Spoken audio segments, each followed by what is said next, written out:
Mumbai Mira clean fuels limited (MCL) द्वारा देश भर के किसानों और ग्राम उद्यमियों से किए गए बहु करोड़ रुपये के फर्जी निवेश घोटाले के मामले में नया घटनाक्रम सामने आया है।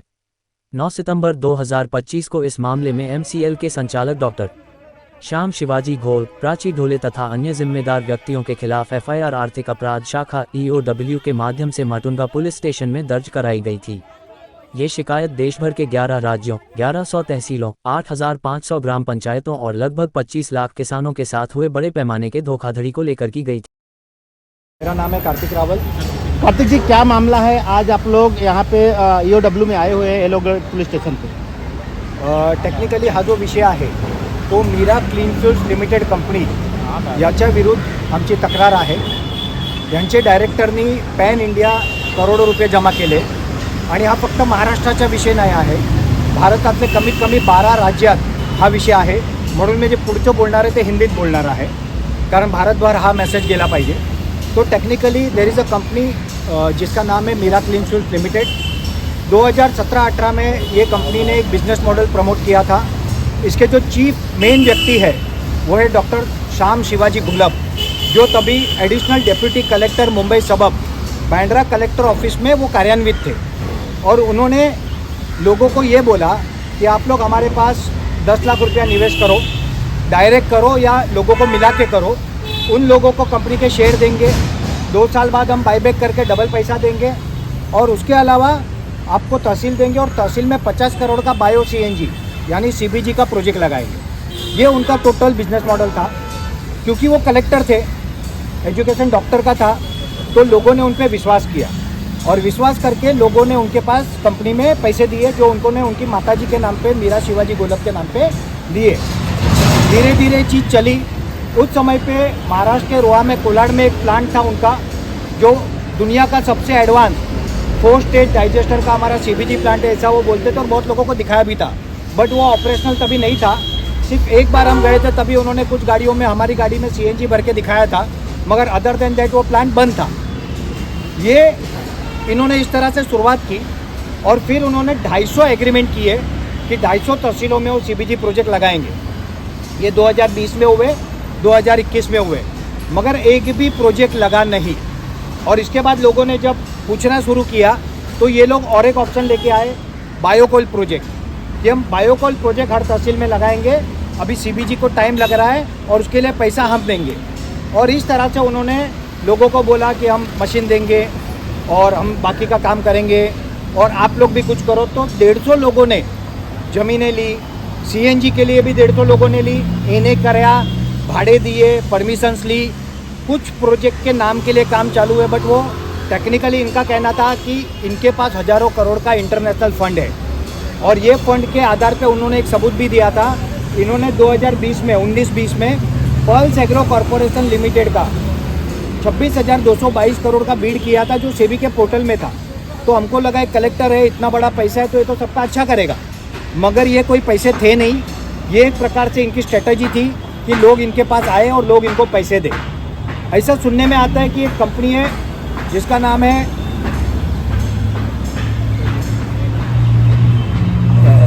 इनका कंपनी, वो जिसमें पैसा दिया है, दीक्षा प्रोकॉन प्राइवेट लिमिटेड कंपनी में इन्होंने 50-60 करोड़ डाल के वो पैसे भी शायद, हमको ऐसा मानना है, विदेश में भेज दिए या फिर हवाला किया हुआ है। उसकी इंक्वायरी आज तक हुई नहीं है। हमने बहुत बार पूछने की कोशिश की, कभी सच बताया नहीं है। हमने बहुत सारे इन्वेस्टर लाए कि आपके पास पैसा नहीं है तो आप दूसरों से ले लो, तो इन्होंने बोला नहीं, हमारे पास बहुत पैसा है, हमको पैसा नहीं चाहिए। पहले तो हमको लगा कि सचमुच पैसा होगा इसलिए नहीं ले रहे, मगर फिर पता चला कि क्योंकि इन्होंने पैसे का मिसयूज़ किया है। खुद BMW X7 गाड़ी लोगों के पैसे से लेके घूमते थे। एग्जीक्यूटिव डायरेक्टर प्राची ढोले जो है वो जगवार गाड़ी लेके घूमती थी। 5 लाख भाड़े के फ्लैट में रहते थे, गरीब लोगों के पैसे से, किसानों के पैसे से। तो ये छुपाने के लिए उन्होंने किसी को एंट्री नहीं दी कंपनी में। अल्टीमेटली बायोकोल में लोगों के पैसे से ही कुछ जगह पे इन्होंने मशीनरी दी, मगर वो भी आधी अधूरी। 2-3 लोगों ने अपने पैसे लगा के, करोड़ों लगा के प्लांट चालू किए, बाकी सारे प्लांट बंद है। वो भी बच्चे लोग, जो युवा किसान है, वो करोड़ों के कर्जे में चले गए। लोगों की प्रतिष्ठा, इज्जत खराब हो गई है। लोग अपने गांव में मुंह दिखाने के लायक नहीं रहे हैं। और ये आदमी पिछले 2.5 साल से कंटिन्यूस, ये लोग और इनके लोग ये कहते हैं कि 24 घंटे में पैसा आ जाएगा, 28 घंटे में आ जाएगा, 72 घंटे में आ जाएगा, सोमवार को आ जाएगा, शुक्रवार को आ जाएगा। कम से कम 100 बार इन्होंने कहा है कि हमारे अकाउंट में पैसे आ गए हैं, मगर आज तक किसी को दिए नहीं। मामला आप लोगों ने कहाँ पे दर्ज कराया था शुरुआत में और अभी क्या स्टेटस है? मामला हमने दर्ज कराया था पहले माटुंगा पुलिस स्टेशन में, मगर माटुंगा पुलिस स्टेशन में से प्रॉपर एक्शन नहीं हो रही थी। इसी तरह से हम 100-150 लोग वहाँ पे गए थे और मीडिया आया था, तब जाके डीसीपी मैडम ने उसका संज्ञान लिया और उसको ईओडब्ल्यू में फॉरवर्ड किया। टोटल एक कितने करोड़ का मामला अभी तक? देखो ओवरऑल तो कम से कम 400-500 करोड़ का ये मैटर है, कम से कम। उससे अधिक होगा तो हमको पता नहीं है। और ये जब ईओडब्ल्यू में आया तब मेन कंप्लेनेंट थे सतीश खोड़वे, उन्होंने सारा डॉक्यूमेंट दिया था, बाकी लोग अटैच किए थे। मगर जब अप्रूवल आया पहली बार, जो 1-1.5 महीना लगा, तो सतीश खोड़वे को इन्होंने मैनेज किया पैसा दिखा के, तो वो पीछे हट गए और वो आज कंपनी के समर्थन में बातें कर रहे हैं कि हम कंपनी के साथ है, कंपनी अच्छी है, ये है वो है, जबकि वो अपने पैसे निकाल चुके हैं। दूसरा, उसके बाद जगदीश पाइगन सर ने, हमने सबने कंप्लेन की है, ऐसा नहीं कि किसी एक की है।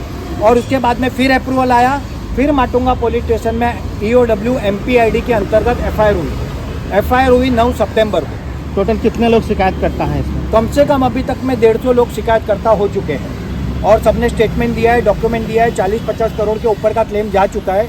फिर फाइल ईओडब्ल्यू में आई है, मगर अभी तक उनके ऊपर अरेस्ट की या कोई कार्रवाई हुई नहीं है, जो कि होनी चाहिए थी। सभी जो आरोपी हैं कहाँ पे हैं इसमें? ये सब फरार है।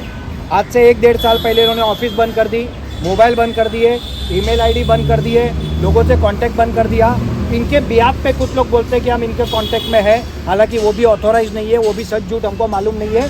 और वो लोग टेक्निकली अपने घर द्वार छोड़ के फरार है। कंपनी की कहाँ पे ऑफिस है और क्या स्टेटस है? कंपनी की ऑफिस माटुंगा में थी, तीनों बंद कर चुके हैं और बंद करके 1 साल हो चुका है, 1-1.25 साल। तो आज कंपनी की कोई ऑफिस नहीं है, रजिस्टर्ड ऑफिस भी बंद है। इनके अगेंस्ट मध्य प्रदेश से 2 अरेस्ट वारंट निकले हैं, हरियाणा से अरेस्ट वारंट निकले, गुजरात से अरेस्ट वारंट निकले, मगर ये फरार है, इसलिए किसी को मिल नहीं रहे। तो ये बहुत आवश्यक है कि मुंबई ईओडब्ल्यू इनके ऊपर तुरंत कार्रवाई करे और इनको अरेस्ट करे। इस मामले में कौन से अधिकारी के पास जांच इंक्वायरी है? अभी पहले तो पवार सर यहाँ पे थे, उनके पास था। माटुंगा में गवली सर के पास था। और अभी जो आया है वो शरद गड़े सर है, जो API है आई थिंक सो, उनके पास वो जांच है और वही सारे स्टेटमेंट ले रहे। विषय ये है कि गड़े सर से मेरी 3-4 दिन पहले बात हुई थी, हमने उनको बोला भी था कि लोग आने वाले हैं, मीडिया आने वाला है, आप रहना। तो वो शायद आएंगे, कोर्ट में गए में भी, बट इम्पोर्टेंट ये है कि वो स्टेटमेंट ले रहे, जबकि इतने लोगों के प्रूफ, एग्रीमेंट, स्टेटमेंट सब कुछ उनके पास है। कितने समय से भी ये सब प्रोसीजर चल रहा है? स्टेटमेंट 2 महीना तो FIR ओके हो गया, अगर उसके पहले का अगर गिने तो और 2 महीने 3 महीने से हम लोग एक्शन ले रहे हैं। महाराष्ट्र सरकार से क्या अपील करना चाहेंगे? इस विषय में हम मुख्यमंत्री देवेंद्र फडणवीस जी को मिले थे। देवेंद्र फडणवीस जी को हमने एक पूरा FIR का कॉपी और कुछ डॉक्यूमेंट दिए थे। उन्होंने उसकी गंभीरता समझते हुए तुरंत उस पर रिमार्क दिया था और रिमार्क देकर उनके PA को दिया था फॉर इंक्वायरी। बट उसके बाद महाराष्ट्र में फ्लड आए थे, सरकार उसमें था, तो वो रह गया था। कल हम वापस जाने वाले हैं और वहाँ पे क्या कार्रवाई हुई है वो अभी हम पता लगाएंगे। वहाँ से इंक्वायरी का ऑर्डर तो हुआ है, बट कितने लेवल तक पहुँचा हुआ अभी हमको नहीं पता। ये मामला बड़ा है। गृह मंत्रालय से, प्रधानमंत्री जी से, मुख्यमंत्री जी से क्या अपील करना चाहेंगे, क्योंकि कई राज्यों से जुड़ा हुआ है? यस, कम से कम देश के 12 राज्य, 1100 तहसील, 8000 ग्राम पंचायत, 15,000 गाँव और 25 लाख से अधिक किसानों के साथ ये चीटिंग हुई है।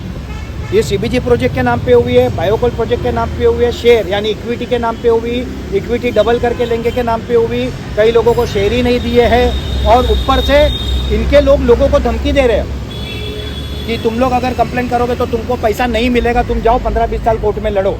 इस तरह से लोगों को डराया धमकाया जा रहा है। क्या चाहते हैं आप लोग? हम चाहते हैं कि इस पर तुरंत कार्रवाई हो, ये लोग अरेस्ट हो, क्योंकि जब तक इनको अरेस्ट करके इनका प्रॉपर इंट्रोगेशन नहीं होगा तब तक इन्होंने क्या पैसे कहाँ छुपा के रखे, कहाँ ये इन्होंने क्या किया, ये पता ही नहीं चलेगा। Okay, thank you. सर, हम लोग पिछले 4 साल से फंड के रिगार्डिंग सर से संपर्क कर रहे हैं। तो उन्होंने पहले ही ये कहा था कि फंड ऑलरेडी आ चुका है, इसलिए हम लोगों ने एग्रीमेंट किए हैं, ऐसा उनका कहना था। लेकिन 4 साल से अगर फंड आया हुआ है तो अभी ये बात कर रहे हैं कि हमारा 2 दिन में आएगा, 4 दिन में आएगा।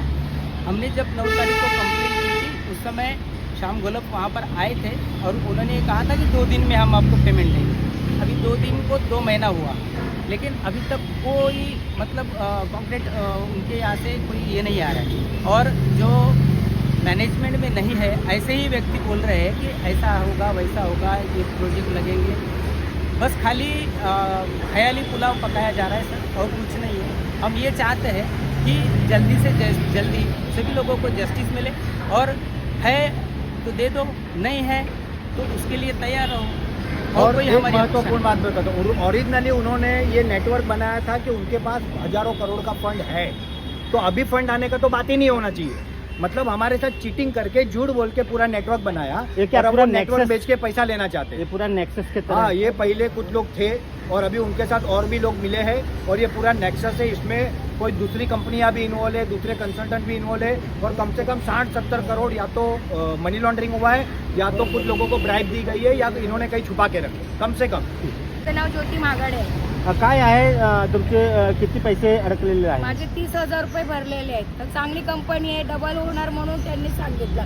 मी मध्ये काढायला पण म्हणजे मला काढून द्या, तर म्हणे नाही नाही तुम्हाला आता पुढच्या वर्षात चांगले पैसे येतील, असं काढू नका म्हणून सांगितलं त्या लोकांनी.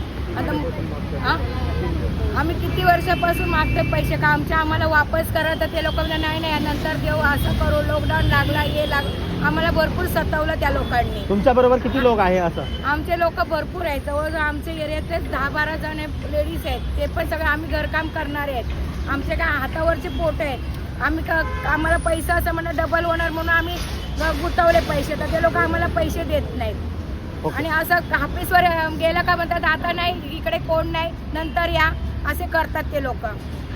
राजेंद्र प्रसाद शर्मा। राजेंद्र जी, क्या मामला है, जरा उसके बारे में बताइए, आपका कितने पैसे अटके? मामला ऐसा है सर जी कि मेरे लड़की और भाई के लड़की के हिसाब से, जिस हिसाब से मैंने शेयर लिया था 15-15 हज़ार का, तो कि मैंने लड़की की शादी के लिए मैंने शेयर ले रहा हूँ और 5 साल में मुझे पैसा मिलेगा। लेकिन इन्होंने क्या कोरोना काल में थोड़ा टाइम दे दिया, बोला 1-2 साल ज़्यादा, तो अभी 7 साल से ऊपर हो गया। 17 में इन्वेस्ट किया और आज मुझे 1 रुपया नहीं मिल रहा है। हमारी लड़की की ऐसी परिस्थिति है, अभी मेरा गए महीना पूरा एक्सीडेंट हो गया और मैं कैसा भी गणपति पहले एक्सीडेंट हुआ बचा, और मैंने बहुत रिक्वेस्ट किया मेरे सर लोग और इनकी जो है कि मेरा कैसा भी हो जाए, मैं दोनों लड़की का शादी कर दूँ। लेकिन आज कुछ पता नहीं, और मैं इतना बीमार में आज तकलीफ़ में यहाँ आके येलो गेट में, और मैं ये धारणा दे रहा हूँ कि कैसा भी मैं रिक्वेस्ट कर रहा हूँ कि हम गरीबों को पैसा दे दें, और हमको कोई लड़ाई हमको ये नहीं करना है, और नहीं तो फिर जैसा है हमारे सब की राय 150-200 का उसके साथ में हम हैं। धन्यवाद। सामने माझे सेंटर. नाव शिवाजी पोखरकर आहे. मी तालुका गंगापूर, जिल्हा छत्रपती संभाजीनगर. मी एक इंजिनियर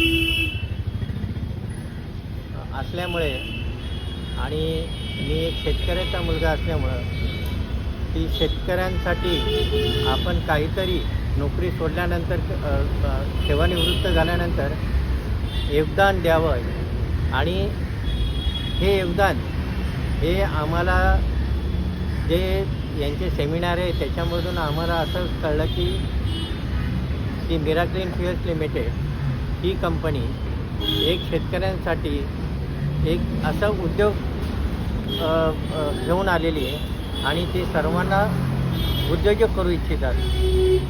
तर मलाही वाटलं की अरे ह्या कंपनीला आपण यांचे शेअर्स घेऊन आपण यांना सामील झालो तर आपल्याला शेतकऱ्यांचं एक आपल्याला भलं करता येईल.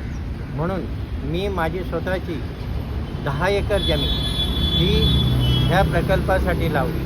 त्या प्रकल्पासाठी लागणारे जे काही कागदपत्र आहेत किंवा जे काही कंप्लायन्सेस आहेत हे मी पूर्ण केले, आणि याच्यामध्ये मला कमीत कमी 1 कोटीचा मला खर्च आला.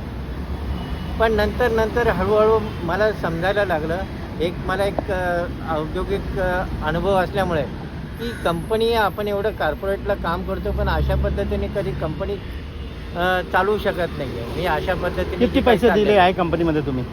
मी माझ्या तालुक्यामधून माझे जे ग्राम उद्योजक म्हणून त्यांचं जे काही एक पॅटर्न होता, तर असे 40 लोक मी जमा केले होते, आणि माझे स्वतःचे एक 10 लाख रुपये मी टाकले होते त्याच्यामध्ये.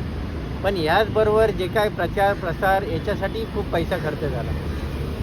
आणि 40 लोक तुमच्या बरोबर जे 40 लोक आहेत त्यांच्या किती पैसे आहे गुंतवणूक? आता त्याच्यामध्ये जवळजवळ एक 15-20 लोकांचे पैसे मी ते रिकवर करू शकलो. त्यावेळेला ती कंपनी अस्तित्वात होती. आता तर त्याचा नामोनिशाणा पण राहिला नाही. ज्या वेळेला माझ्या लक्षात आले की हे कुठंतरी फ्रॉड होत आहे, तर मी त्यावेळेला सावध झालो आणि मी पैसे काढून घेतले.